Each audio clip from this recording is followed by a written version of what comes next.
Okay, thanks. Good afternoon. Welcome to Illinois Drug Reuse Opportunity Program Basics, or IDROP. My name is Levi Moore, and I work for the Keystone Institute of Medicine in the Illinois Medical District in Chicago.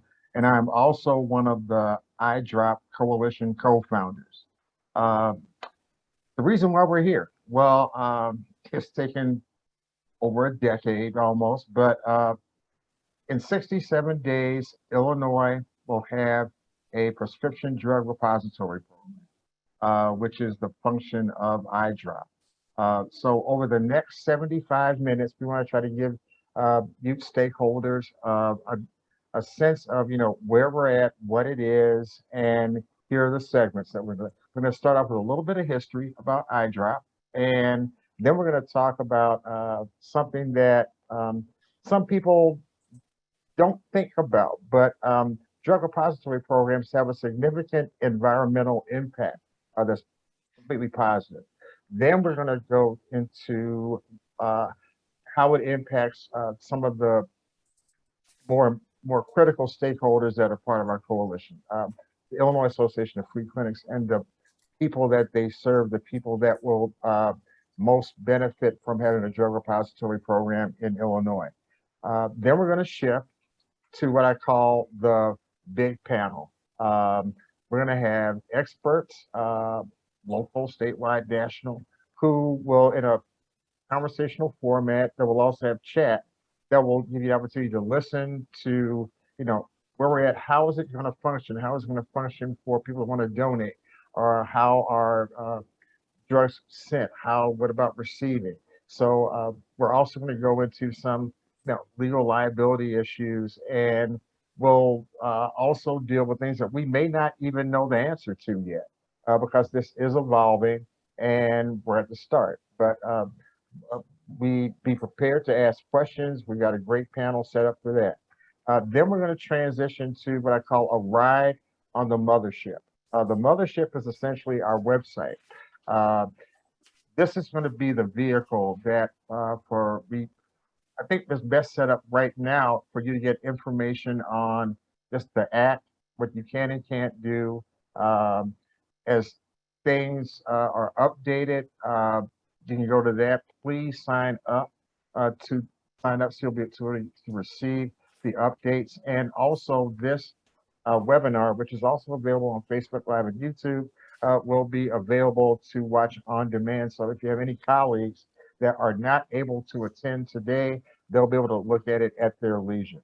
And then finally, I'm going to wrap it up with some well-deserved acknowledgement. So with that, I'm going to get started on what was going to be the history of iDrop. And the plan was that one of our legislative champions, Representative Will Gazzardi, who is the sponsor in the House for the iDrop Act, was going to provide that. And our other sponsors, Senator Karina Villa. Well, wouldn't you know it, today is veto session in Springfield, and Will is probably on the floor right now.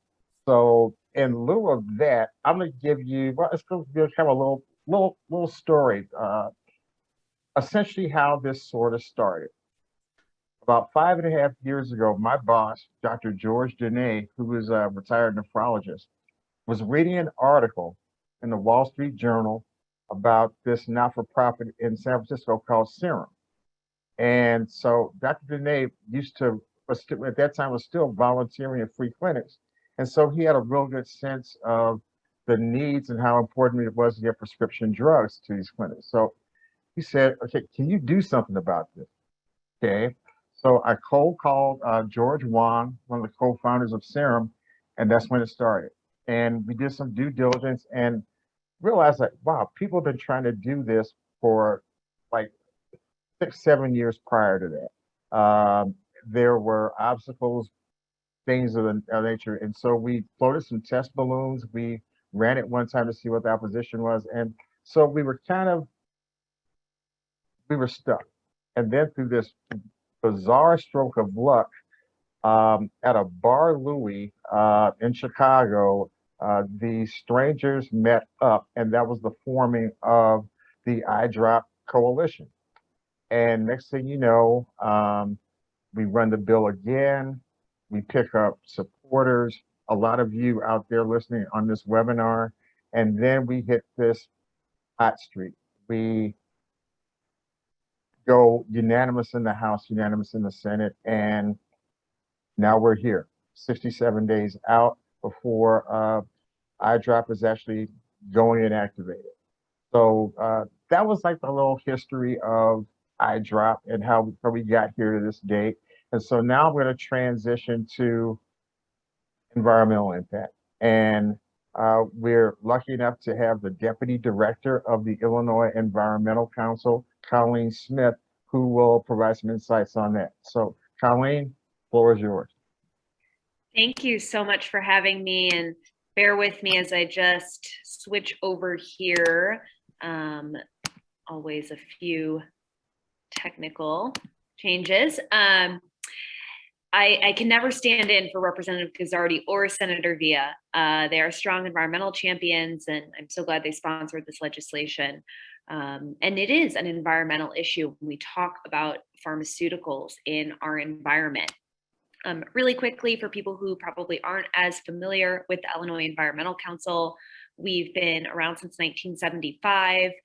We represent over 100 environmental organizations from throughout the state, and we focus on state and local and federal policies to advance environmental progress and building the environmental community and advocacy as we pass these important measures. We work on everything from transportation and energy and certainly waste. And we've been working on similar legislation, and we're happy to support this piece of legislation as well because of the impacts that unused pharmaceuticals have in our environment, which I'll cover really briefly today. So this is probably not a huge surprise, but 1/3 of all US prescriptions go unused each year. That's significant. And I can't see all of your faces, but I assume that if I asked a show of hands, who has not used a full prescription? What have you done with that? Exactly. It is very pervasive in our culture. It is very difficult at times, and fortunately with IDROP, it'll be less difficult to get these unused prescriptions out of our homes. These are not only a threat to water quality and the environment, but of course it's a threat to public health and public safety. We just have so many unused medications every year.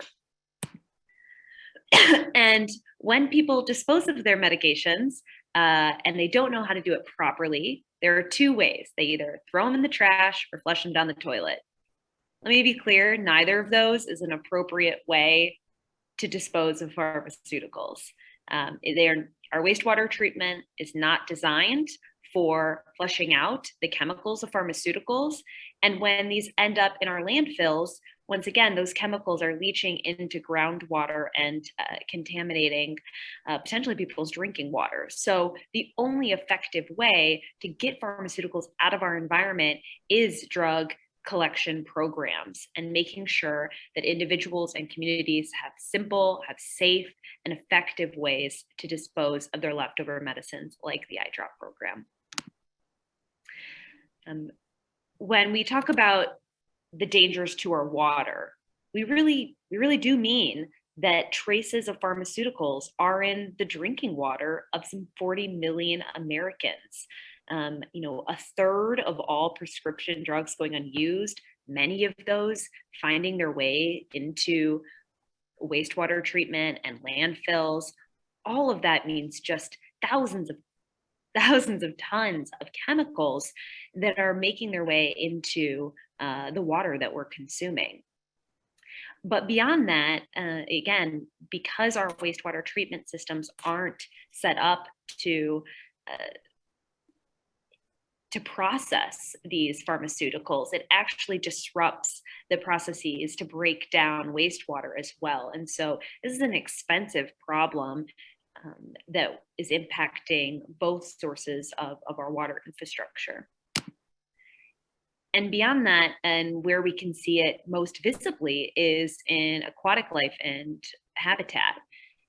Studies have shown that fish exposed to drugs in their environment have significant reproductive and excuse me, growth challenges because of pharmaceuticals and the impacts. Things like endocrine disruptors are causing intersex fish throughout multiple aquatic habitats, and that's really damaging for the reproductive health of those species. So we know that there's an environmental impact to drugs getting into our landfills, into our water, into aquatic life and our communities.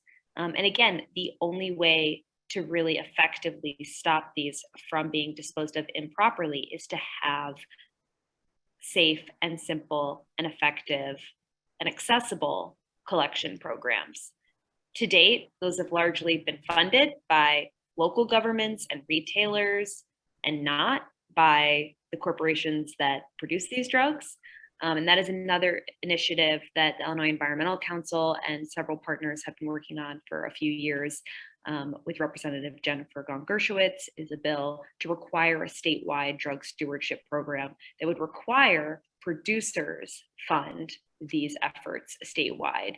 And again, I think IDROP and this legislation is a critical step forward to making sure that people have an ability to get these unused pharmaceuticals and unwanted pharmaceuticals out of our medicine cabinets and our communities and our water.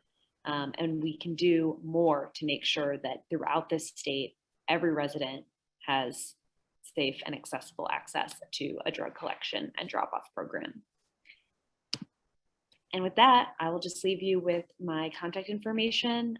Really, again, grateful for the time today, and I'm happy to stick around and answer questions later. Okay, thank you, Colleen. Now we're going to shift to, well, one of my favorite people in the world. I've gotten to work with her over the last 3 years. It's just been a delight, and just the work that her organization does. So without further ado, the Executive Director of the Illinois Association of Free and Charitable Clinics, Melissa McGuire. Thanks, Levi. And you are also one of my favorite people in the world. It's the Mutual Admiration Society. My name is Melissa McGuire. I'm the Executive Director of the Illinois Association of Free and Charitable Clinics. And we are just so grateful for this dedicated group of volunteers and professionals that have led this, really that will benefit our free and charitable clinics in Illinois, as well as the patients that they serve. The Illinois Association of Free and Charitable Clinics, or IFCC, we're a statewide association for the 50 free and charitable clinics in Illinois that provide quality and compassionate health care to over 100,000 uninsured patients in Illinois or underinsured patients. Free and charitable clinics are the vital safety net healthcare providers in Illinois for those patients that are experiencing barriers to healthcare and disparities that challenge access to quality healthcare. Our clinics are the ones that provide the quality healthcare. Our clinics and our providers are the trusted health provider for those that mistrust traditional healthcare systems or have been in positions where they have not been able to access traditional healthcare systems. Free and charitable clinics are diverse in their settings. Some are a freestanding clinic setting, others are located in churches and mosques. We also have an access to care model, which we call clinics without walls. There are mobile clinics that provide healthcare in the street and in housing programs. So free and charitable clinics really look at what the community needs. They develop a healthcare model and they meet the needs of the healthcare of the patients in their community. They're 501c3 nonprofits that provide a range of healthcare from primary, dental, vision, behavioral healthcare. Clinics have on-site pharmacies and dispensaries. Some of our clinics have part-time or paid pharmacists or volunteer pharmacists and pharmacy techs. However, unlike federally qualified health centers and other community health centers, free and charitable clinics do not receive state or federal funding. They rely on providing quality healthcare and medications through partnerships with charitable pharmacies, and in many cases, raising funds to purchase medications. Prior to this legislation, if an individual or a partnership approached a free and charitable clinic or the state association, they said, we have unused, sealed medications that have not expired. We'd like to donate them to you. We could not accept them. Our clinics could not accept them. In early 2020, when COVID hit, our clinics provided testing to those that were experiencing the biggest barriers to healthcare, providing testing in parking lots, shelters, on the streets, and in their clinics. When the vaccines were available, our clinics continued to provide innovative care with vaccine clinics offered on-site and in the community.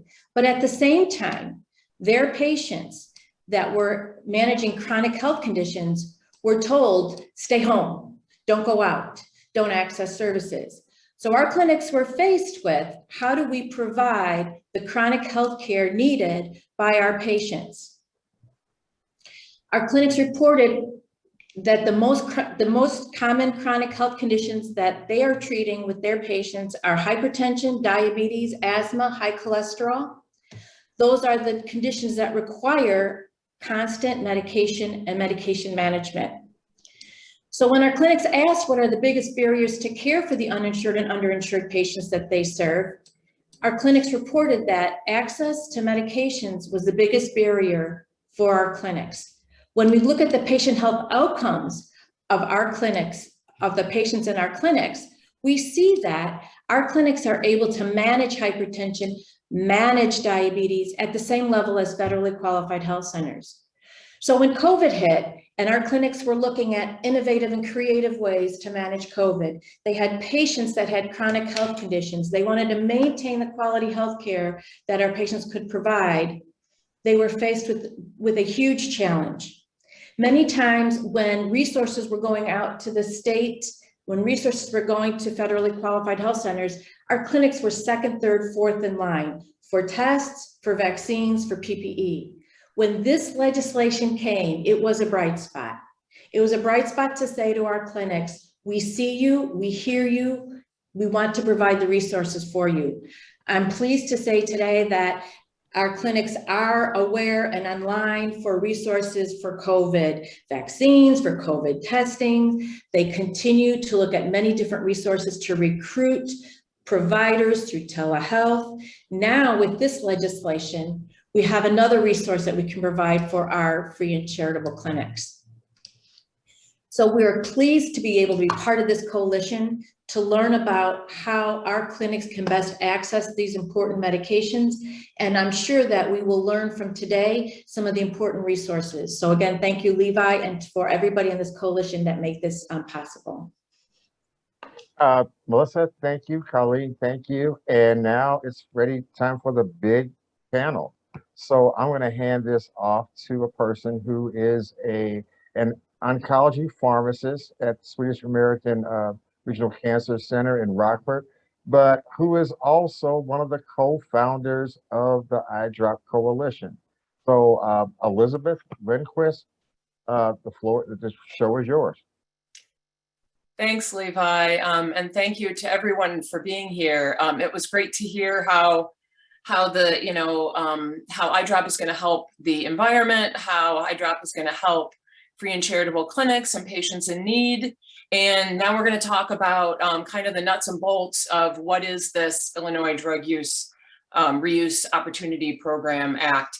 And to help us with that, we have with us today Garth Reynolds, the Executive Director of the Illinois Pharmacists Association, and the folks who are actually hosting this webinar. Thank you. We have George Wong, the co-founder of Serum, which is a national organization that helps states pass laws like this and helps redistribute donated medication. And we have Pete Corey, who is the Director of Pharmacy at Rush Copley Medical Center in Aurora, and also the Director of Governmental Affairs for the Illinois Council of Health Systems Pharmacists. So we've got a lot of people with a lot of knowledge about IDROP.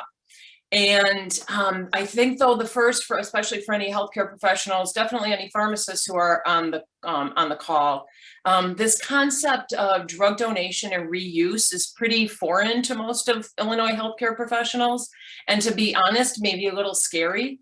So before we get into the details of the Illinois bill of IDROP, it might be helpful to hear about some other states' experiences with drug repository programs, because these have been used for decades now in some other states. So George, could you tell us a little bit about the history and the track record of drug repository programs in other states? Yeah, absolutely. Thanks, Elizabeth.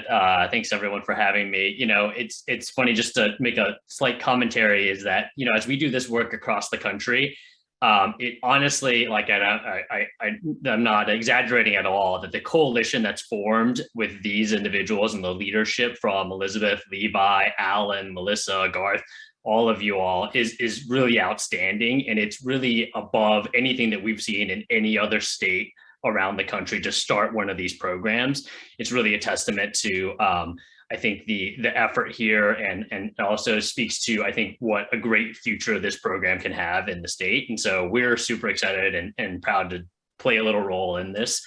But as Elizabeth asked, just the kind of the track record of these programs, they've been around for about 20 years now.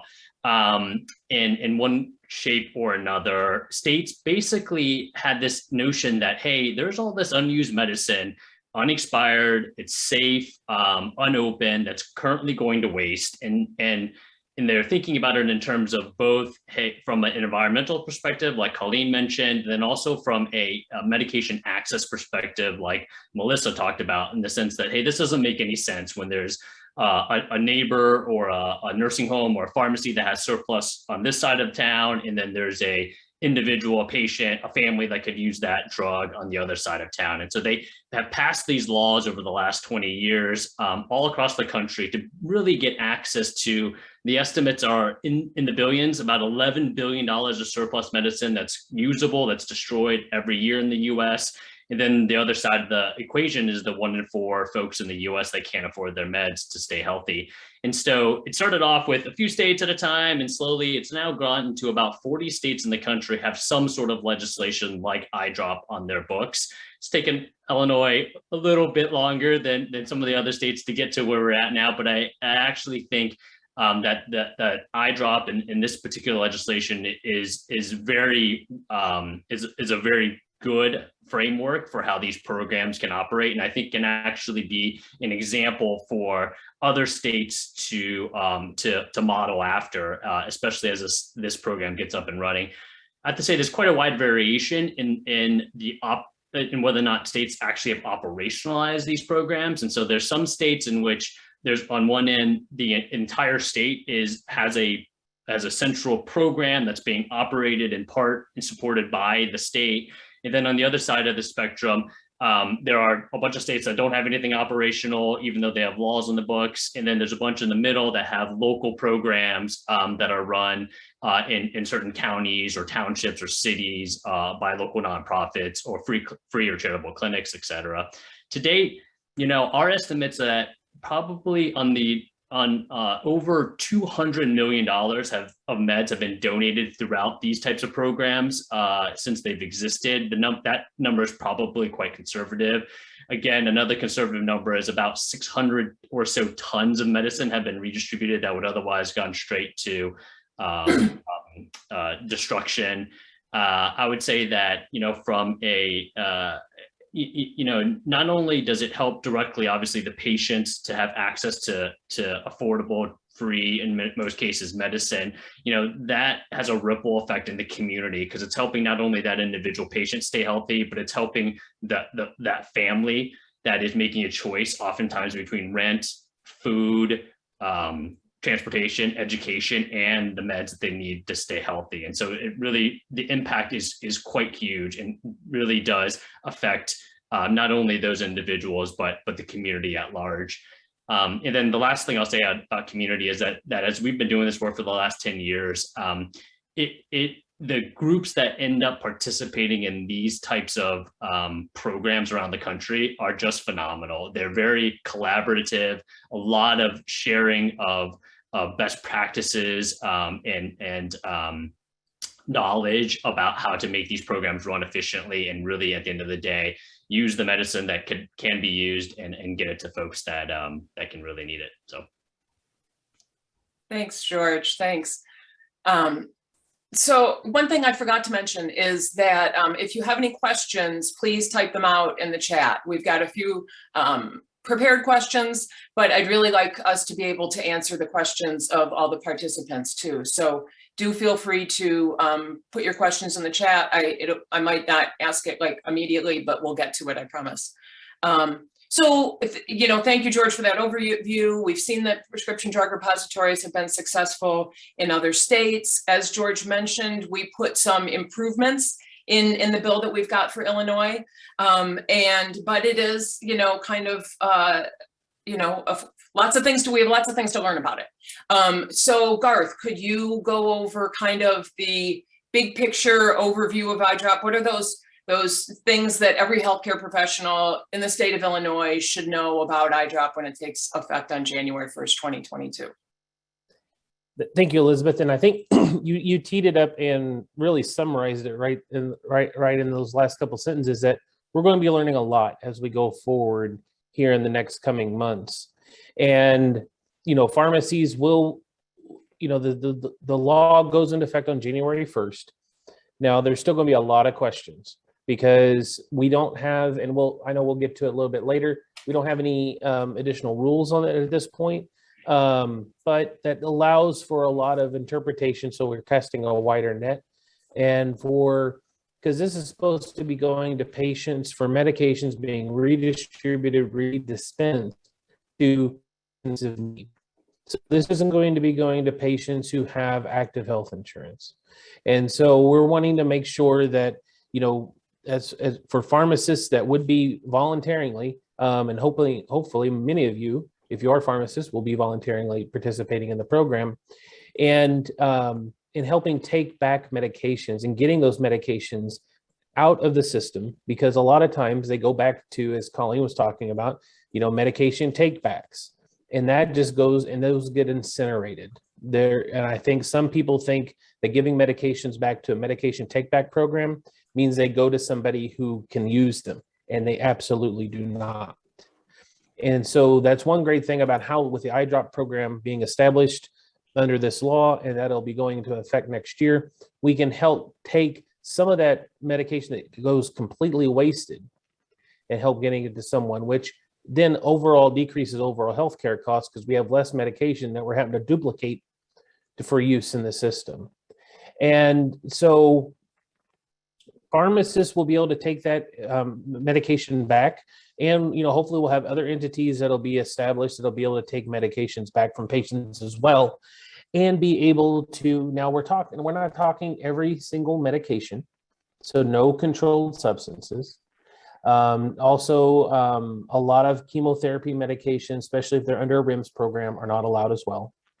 But we're looking at unopened, unused medications. So that still really gives us a variety of medications that are available.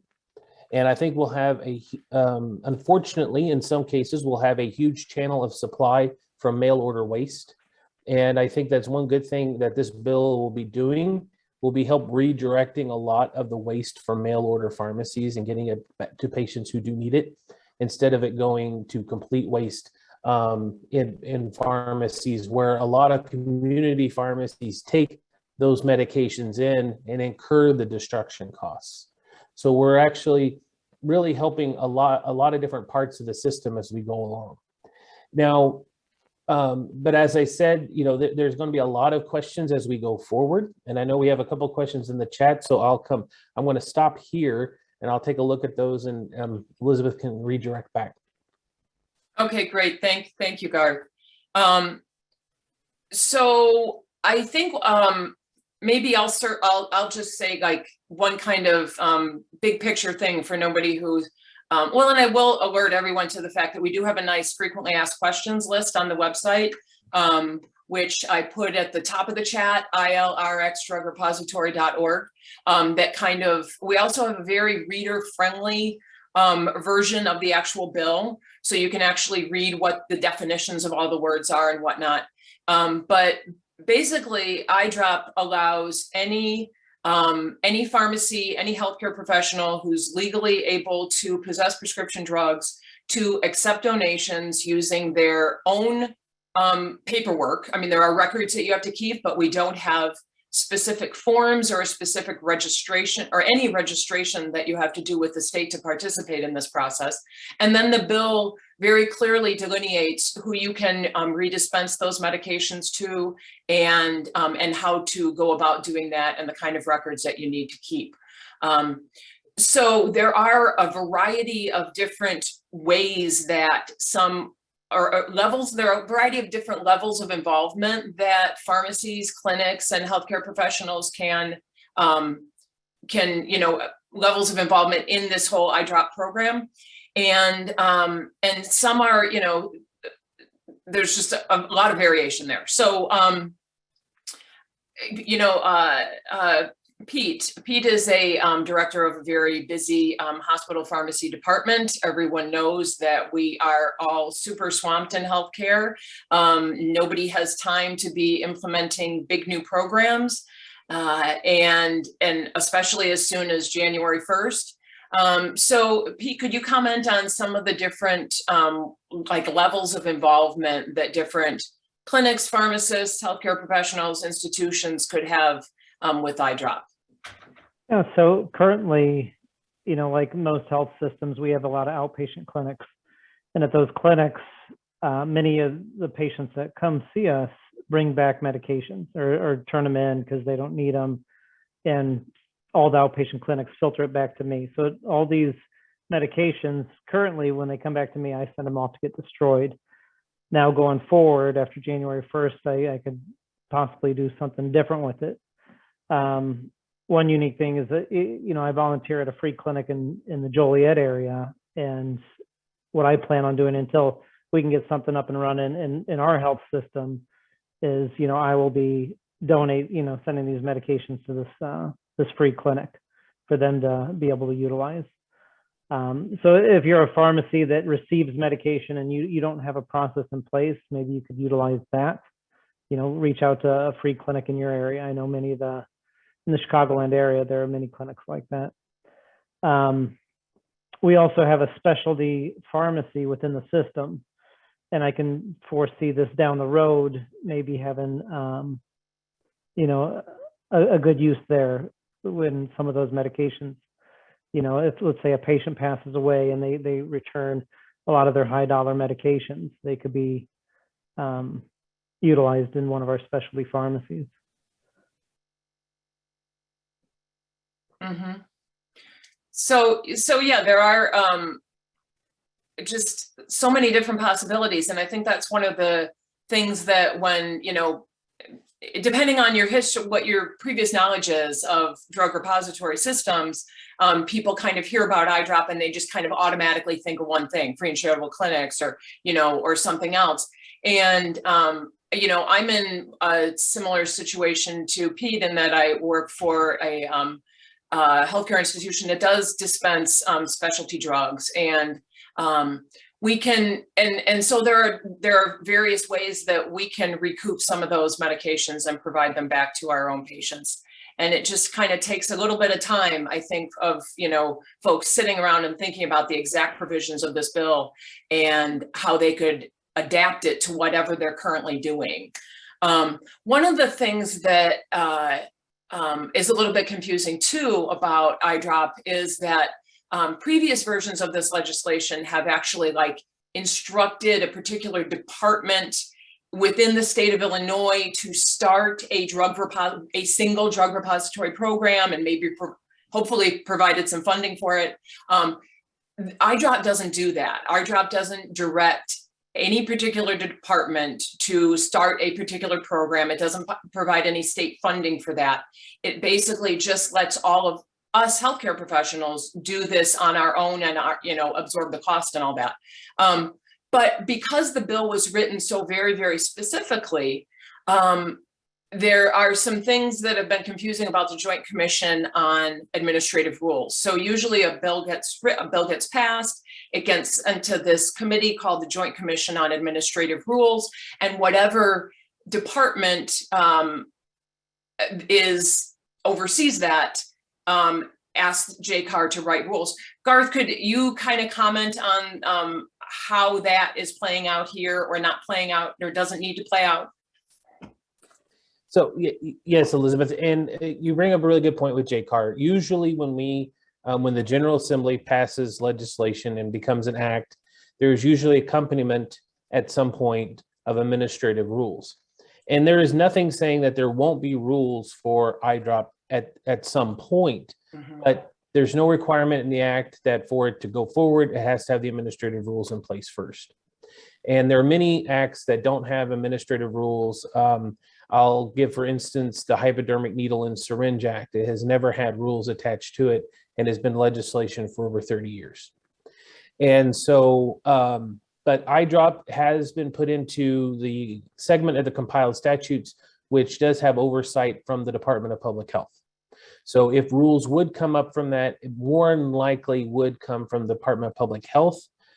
The secondary department, if there would be rules, would be from the Department of Financial and Professional Regulation, more than likely the Board of Pharmacy.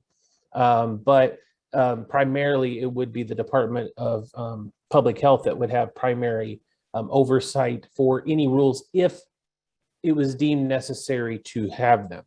One thing before I go further, I want to say that I did misspeak on eligible patients. I did say that it was for uninsured, but it also is for those that are underinsured, and some patients may qualify if they're with any public assistance program. So that would put some Medicaid patients possibly also into their eligibility requirements. So I just wanted to make sure that this isn't for commercial insurance. So it's just like we're trying to help individuals who can't get access any other way.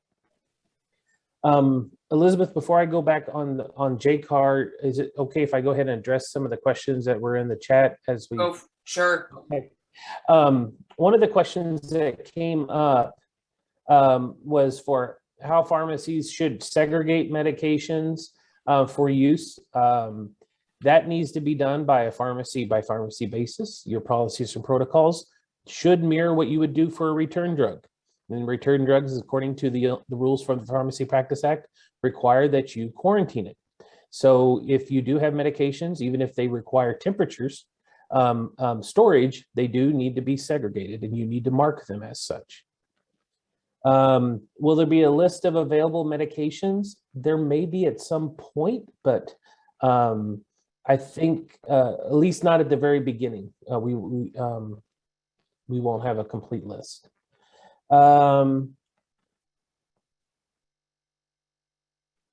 Let's see, there was a question on patients and if they have active insurance. I just addressed that clarification. There was another question about a sense about expected rulemaking, which we just talked about. At this point, there does not seem to be any initiative by the Department of Public Health to create any administrative rules for this program.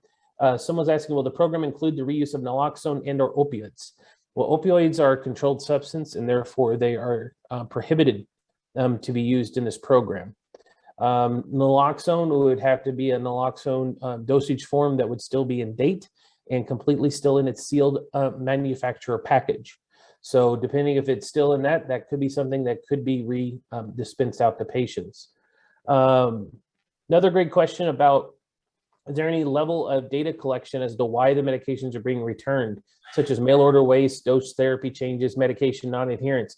I agree with you. I think there needs to be some effort, and hopefully we can encourage those pharmacies that are taking back and the sites that are taking back medications, that we can collect that, and we'd be glad to, the coalition would be glad to look into that. We've talked about that all the way through this process, that we would like to be able to show to the General Assembly what's the sources of these medications, because that could possibly lead to further policy initiatives.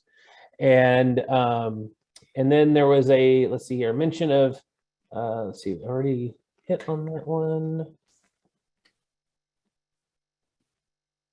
The program, does the program also allow for return of unused medical supplies? Not at this point. This was just on medications. But a very good question. And what does unopened mean? And it's defined in the act. Unopened means it has to be in a sealed manufacturer container or package. So nothing from an amber vial will be accepted. Now, George, I believe, and you can correct me if I'm wrong on this, we did talk about that some unit dose packaging, like if it was from a long-term care or a skilled nursing facility, would be acceptable. Yeah, that's right. Where Brian's getting at, because that's in Brian's sphere. So. Yeah, Garth, I was just going to say, absolutely. I think there's a big intention to allow long-term care meds to be donated in this program, just like they are in almost every other program in the country. So basically, it doesn't necessarily have to be in the manufacturer sealed bottle, but it just needs to be sealed and unopened when it's being donated. So unit dose packaging would work, and the long-term care meds would work.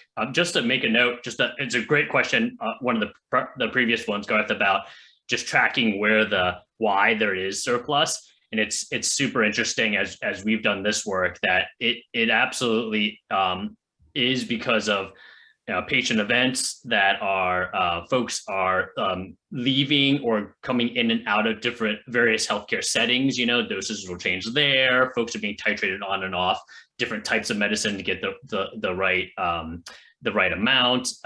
Folks oftentimes will get phone calls that of relatives of patients that have passed away, and say, hey, I know how much value this drug is and has been to my family, and it's unopened. Like, please, can I not do something with this for my loved one's sake? And so oftentimes those are what happens, especially at the individual patient level. But there's also surplus up in the other parts of the drug supply chain. Sometimes just the pharmacy will have an unopened bottle, and for whatever reason, maybe they can't return it for credit or do what they might normally do.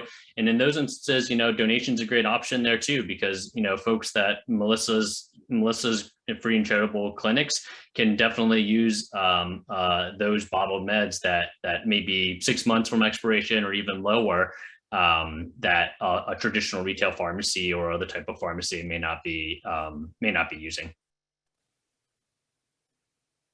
Mm-hmm. Yeah, I would like to echo both points about collecting information about why we're getting these medications. We're also interested at the coalition in, not just learning about why a medication needed to be donated or wasn't needed, but what those medications were, because we're very interested in trying to quantify the environmental and health impact of IDROP in Illinois. One of the, for a variety of reasons, but one of them in my mind is that our ability, while it's really great that we have this really versatile law that allows everybody to do their own thing, if you've got something that is funded reliably by an outside entity or the government or something, Iowa is their prescription drug repository program is very successful because one of the biggest reasons is that it's actually paid for by the state of Iowa. And so whether an organization is looking to obtain grant funding or any type of funding to be able to prove an environmental and health impact from the program is really critical to obtaining funding. And so we would very much like to be doing that from the very beginning, starting January 1st. And a lot of some of the questions that people have asked about, is there going to be a list of medications available, different, who is participating, all that kind of information we plan on putting on the website, on the coalition website. And Nikita is going to talk a little bit about that after this segment. So you'll be able to see exactly where to go on the website for different information. Although it may be improved a little, hopefully the website will be by January 1st. So yeah, there was one other thought that, did we answer the question of a couple people both asked, are prescription and OTC drugs eligible? Yes, they both are. To be honest, we didn't even think about veterinary medications. I guess, I don't know, theoretically, based on the law, that would be possible? It's a Maybe. good question. We should look in on that one, Elizabeth. I do remember, I feel like it's Idaho recently passed a law specifically to include veterinarian drugs in their Okay. program. And so that's something maybe we should look into. I will say there's a couple other questions in here about like, do patients need to provide documentation to qualify? Do patients need to sign any paperwork that they agree and understand it's donated medications? Those aren't prescribed specifically in IDROP, in the language of IDROP. And so those are oftentimes things that the charitable pharmacy or charitable clinic, they might make their own determination on how they want to make sure that they're complying with the law that the medicine is going to priority patients, in addition to letting the patients know about what the source of the meds are, kind of on their own policy and protocols. Yeah, and in terms of the paperwork, the law doesn't prescribe specific forms, but this is, especially if you're talking about pharmacists and healthcare professionals, if it makes the individual pharmacist, individual physician, nurse, whatever clinic more comfortable to have the patient sign a form stating that they kept the drug under a certain conditions or whatnot, that's certainly something that they can do. So the law kind of prescribes the minimum requirements, but individual healthcare professionals are free to put additional requirements on the law. Just requires for donors that you keep track of the name, address, and telephone number and exact amount of drug and what drug was donated by that particular individual. It does not require them to sign a form, but you do need to know where each drug came from. So if you were taking in drugs from several different clinics within your health system, you would need to make sure that the staff who were intaking that medication did have a form to document all of that specific patient information, and then that information is required to be kept either on paper or electronically. What are some of the other questions? The concept, I don't even know if we want to, but the word refrigerator came up and I would like to know, well, actually, would George or Garth, do you want to comment on whether or not refrigerated drugs that require specific temperature conditions are eligible for donation? I can start, Garth, and let you jump in, but just to say that, there are plenty of states that come down on one way or the other on this. Some say no at all. Some say they don't even contemplate it. Here, specifically in Illinois, what you all have is, it says that basically a drug that requires temperature control outside of room temperature, like standard room temperature storage, needs to have some sort of method that can allow for the detection of any improper temperature variation. And so it's clear, I think, that they want to be careful with refrigerated medicine. And so a lot of the details of that, again, will come down to ultimately the free and charitable clinic that receives it. Is that pharmacist, is that provider going to be comfortable dispensing said drug, giving whatever else comes along with the drug? Whether it's a written testament, whether it's a thermometer in the box that's shipping the drugs, or whatever may be associated. I think that would be a decision that each individual group will have to make. I agree. And I think that there's some great best practices that are out there that we can follow. Iowa is a great example of this, of how to handle refrigerated items and how we can best assess them. There was a great question in here about a wish list of sorts from the free and charitable clinics, so that if pharmacies do have medications they're getting ready to expire, and if they would choose so, if they could put it into that distribution model. I think that's a great endeavor that we need to look at. Somebody talked about, as a requirement for document what patient the medication went to. Yes, this is still healthcare practice, so we have to have proper record keeping. So we have to document who received what medication, and they also do have to have a prescription. And so that's where individuals would go and do the free and charitable clinics and see a healthcare provider. and be able to obtain that needed documentation for the prescriptions for the medication. So we're still practicing normal healthcare and record keeping as we normally would. It's just we're moving where the medication source originated from. And so I just want to get everybody into that mindset as well. One of the things that we have kind of talked about, and we've kind of danced around it a little bit, is that there are liability protections in this piece of legislation, which is one of the reasons why we were able to get it across the line this year. And that does protect the prescribers and pharmacists that are part of the program and other individuals that are tied directly to the distribution of the medication. So because we have to have that liability protections for a number of reasons. One, we're redispensing medications that hasn't been 100% within the chain, the medication chain. And then also is because we have obligations to track and trace legislation, and this has to give us immunities for technically kind of side going around parts of the established supply chain. And in regards to the question about length of the retention requirements, it's 6 years, which is that what it is? Is it also 6 years for other prescription records? It is, right? I thought it was 7. Well, it depends on how you want to look at it. I tell everybody 10 now because it's 5 years for anything in the Pharmacy Practice Act, 6, 7 years depending on interpretation of HIPAA, and 10 years for Medicare. So it's always good just to keep everything. So the law specifies 6 years, but it sounds like it ought to be 10 years if it's a Medicare patient.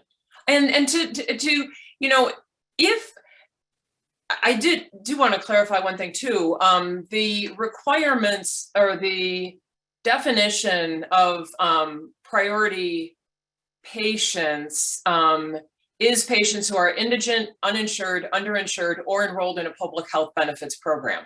And the law says that priority for dispensing these drugs must be given to those patients. I was interpreting that to mean that that's priority. If you had one particular medication that was about to expire and you wanted to dispense it at, well, the other thing we haven't talked about before is what you can charge these patients. And that is either you either charge them nothing or you charge them how is this worded? A uniform, I'm trying to remember the language here, but a low uniform reasonable fee that doesn't exceed the cost of your processing, or maybe someone can help me. You got it right, Elizabeth. Basically, a reasonable uniform handling fee that doesn't exceed the cost of providing the drug. Okay. And so if you wanted to do that for a drug that was about to expire, for whatever reason, you wanted to give it to a different patient, I think even one that had insurance, you could theoretically do that, correct? Yeah, a lot of states have this type of language because the idea is to prioritize the indigent, uninsured, underinsured. But in that exact instance, right, it's better to at least provide this med to somebody than to be forced to just throw it away. And again, like you said, Elizabeth, you can't be reselling the drug. That's illegal. Right. You can't bill insurance, those types of things. But you can have a reasonable administrative fee. Okay. Yes, like somebody said, kind of like a professional services fee. I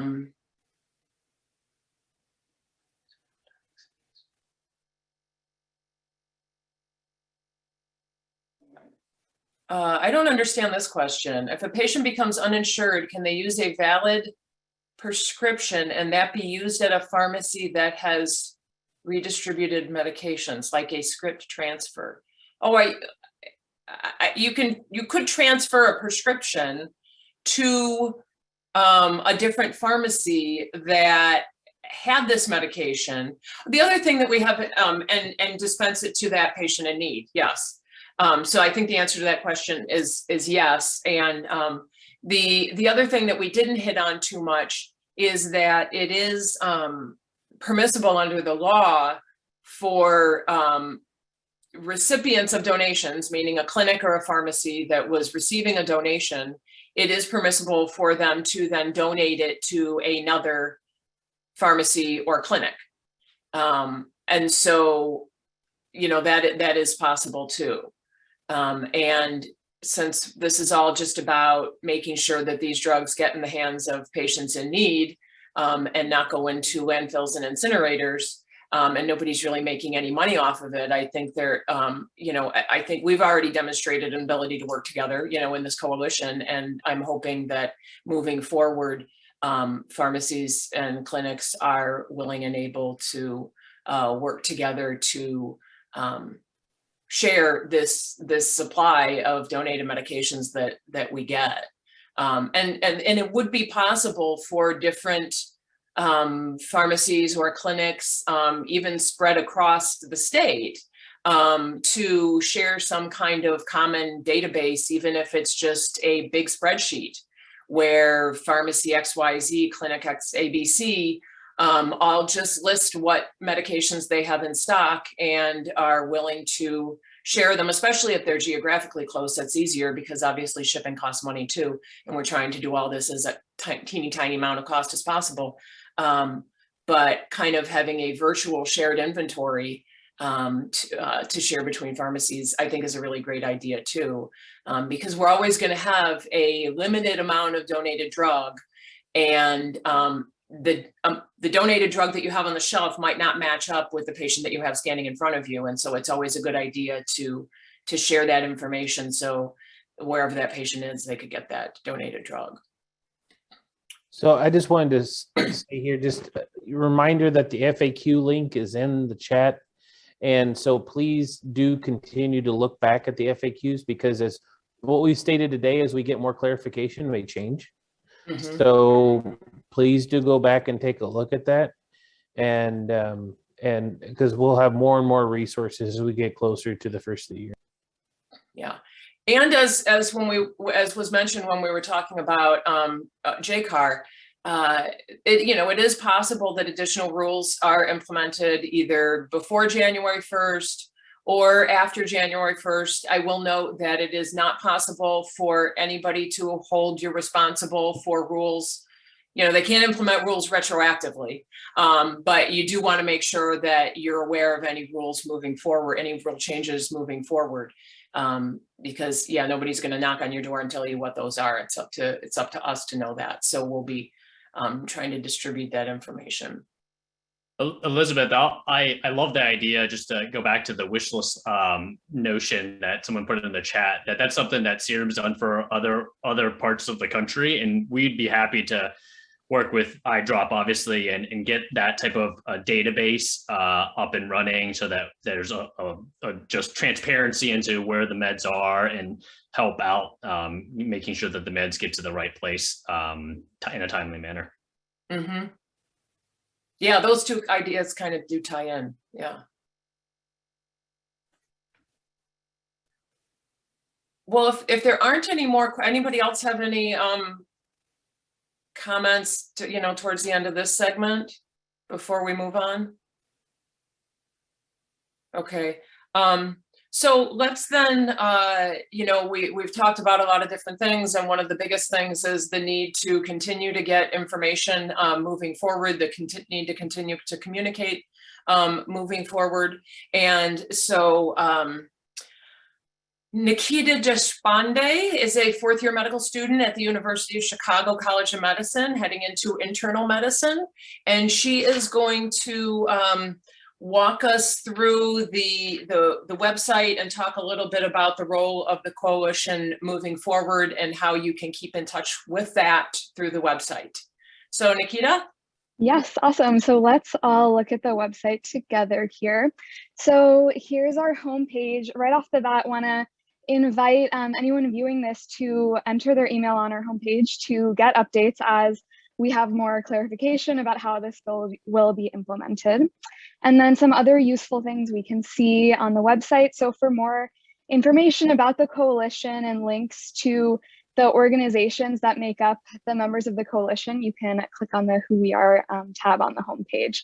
And there are links to those there. And then for this nice reader-friendly version of the bill, you can click on IDROP on the top tab. There's also just a link to the complete text of the bill in this tab as well. We've very frequently referenced the FAQ section, which, as mentioned, will continue to be updated. But this is a lot of just in writing what has been covered through this panel for your memory and to refer back to as time moves forward. And then we have this news tab here. So just continuing to keep up with media coverage of IDROP bill, of the kind of steps that led to its passage. And then as implementation moves forward, you can keep track of that here. One thing that is coming soon is just a centralized area to find locations where you can donate and where these medications will be dispensed. And you can, again, put your email in here for updates on this. We, coming soon, will have some printable resources to share with community members or other individuals in Illinois that would be interested in information about IDROP. So you can refer here for that. And then for more questions about implementation, suggestions, or concerns, we have this contact tab. Finally, this is a great resource for information on programs in other states that are more established, like Iowa, which was mentioned earlier, and just other background information on drug repository programs throughout the country. So the website is full of really useful information. Once again, just a plug to sign up for email updates so you don't miss anything as more details of implementation come forward. And I will throw it back to Levi now.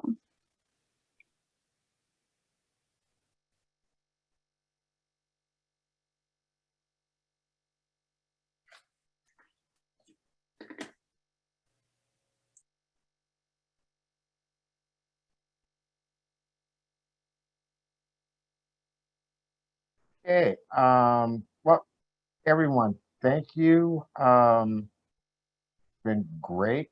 And so I'm going to try to share my screen and to do some much needed acknowledgements. Can you see my screen? Yes, we can. All right.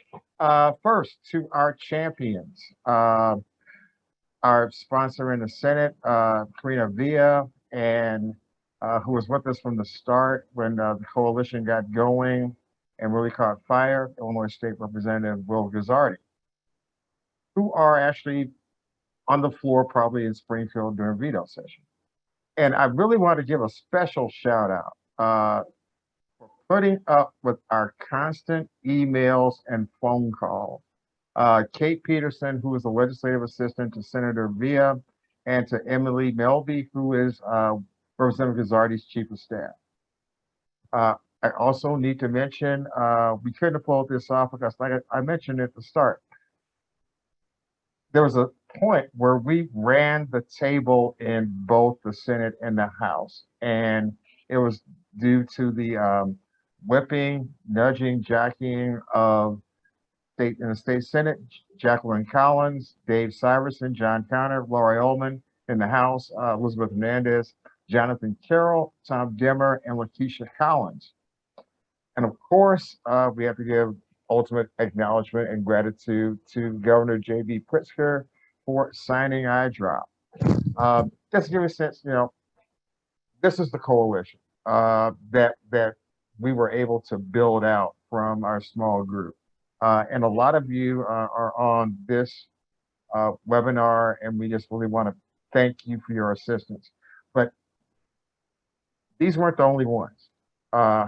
We had, I'll just call them advocacy partners. We just had a ton of organizations that stepped up throughout the process, the legislative process, that contacted legislators, that signed witness slips supporting us, and kind of like our terminology and everything that we, I wish I could have put everybody individually that was an advocate, but it would take forever.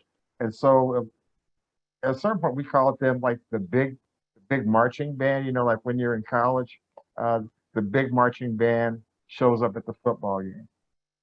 Well, now I want to give an answer to what we call the pep band. It normally plays at like the basketball games. So this is our IDROP program and implementation team that we worked on this webinar, and will continue to work on the webinar, getting updates and everything. So the people that you have, most of you have heard, but Ashley Pelton, Bernice Mann, Brian Kramer, Caitlin Bowman, Chris Frank, Garth Reynolds, Jennifer Ladish Douglas, Christine Prime, Melissa McGuire, and Suzanne Hoban.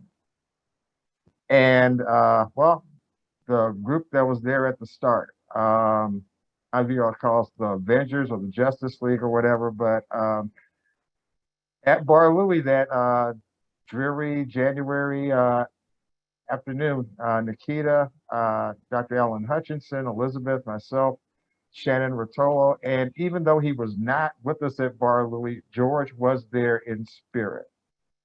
And actually, that was us that day, which I thought Elizabeth found that photo, and I thought it was just really cool that kind of people that had tried over a decade trying to get to this day, it really caught fire and became a reality because of that conversation that day. So to wrap up, thank you for attending this webinar. Please go to the website, sign up for on various email groups, check the website for updates, and do not be shocked. Actually expect us to have another follow-up webinar probably in February after IDROP has been operable for a while.